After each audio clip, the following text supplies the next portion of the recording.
ئەندامانی کۆمەڵی دادگەری لە ئیدارەی سۆران پشتگیری لە بڕیارەکەی سەرکردایەتی کۆمەڵی دادگەری دەکەن لە بایکۆتکردنی پەرلەمانی دیزاینکرا و دەڵێن پەرلەمانێک لە سەردزینی دەنگ بنیاد بنرێ خێر و خۆشی بۆ گەل ناهێنێ و شیاوی ئەوە نییە کۆمەڵتیایدا بەشدار بێت.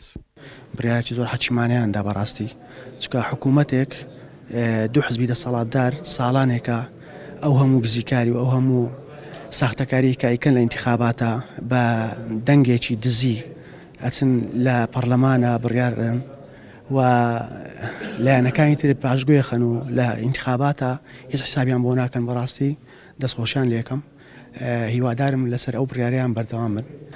هەمومان دەزانین کۆمەڵی دادگەری ئەو حەجمەی کە هەیەی لە ناودەنگدەران بەردەوام لە ڕابردوودا لە سەنگەری دیفاعکردن لە ژین و دینی خەڵک بۆ بەڕاستی ئەوە حەجمی کۆمەڵی دادگەری نییە بەڕاستی بڕیارێکی زۆر بوێرانە بوو بەڕاستی چونکە چوون بۆ پەرلەمانێک کە پێشوەختە دیزاین کراوە و پێشوەختە بەرنامە بۆ داڕێژراوە هیچ منتیقێکی تێدا نییە. کۆمەڵی دادگەری کوردستان لە ڕۆژانی دروستبوونیەوە دژی ستەم بووە و ناحەقی لەسەرخۆی و هاوڵاتیان قبول نەکردووە و دەنگێکی دلێر بووە بەڕووی زاڵمان و ستەمکاران.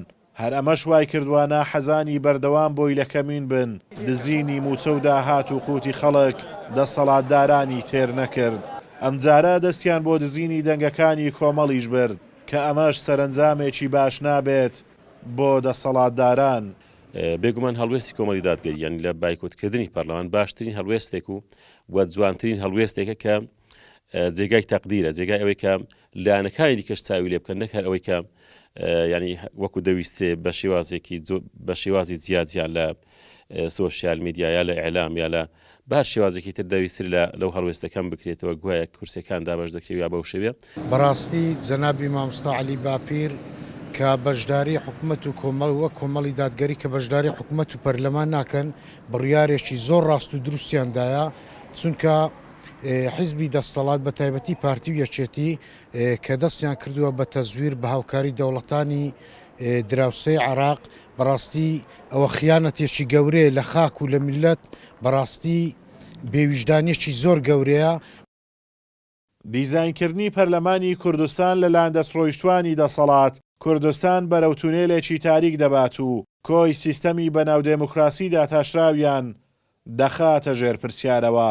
بۆیە پێویستە لە سەرلایەنەکانی دیکەی دەرەوەی دەسەڵاتیش بایکۆتی ئەو پەرلەمانە دیزاینکراوە بکەن و دان بە پەرلەمانێکدا نەنێن کە بەدەنجی دزرا و بنیاد دەنرێ.